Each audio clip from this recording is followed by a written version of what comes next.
ընդդիմադիր զանգվածից ձեներ եք փախցնելու ու փոշիացնեք այդ ձեները։ Նայեք, այդ ձեները կիլոյով կարակ չեն, որ փախցնենք, դա մարդու ընտրությունը։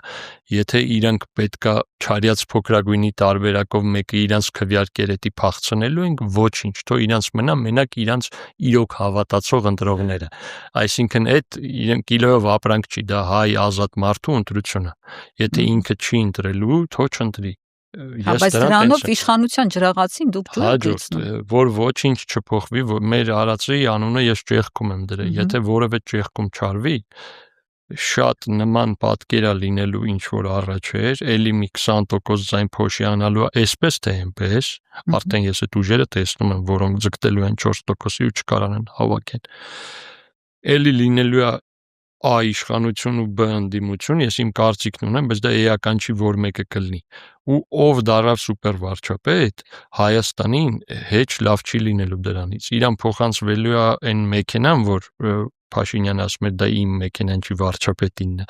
Փոխանցվելու է այդ հեռախոսը, որ Իրանը չի, վարչապետինն է, որտեղ SMS-ներ դատավորներին, SMS, այդ սա կա։ Հա, նայեք, այդ համակարգը լավը չի,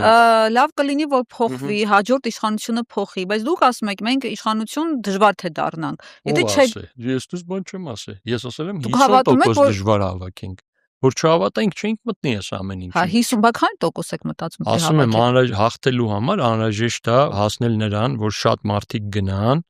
ու Նիկոլ Փաշինյանը իր վարչական ռեսուրսով չկարանա 50-ը անցնի։ Այս բանի ռիսկը ես այդ եմ գնում։ Այտենց այդ ընտրությունը ունեին մարդիկ կարող էին գնալ, այն որ անում են քվյաթերթիկների վրա ինչ որ բան են գրում, ապուշեք, բոլորի դեմ ենք, լիքը տեսել եմ ես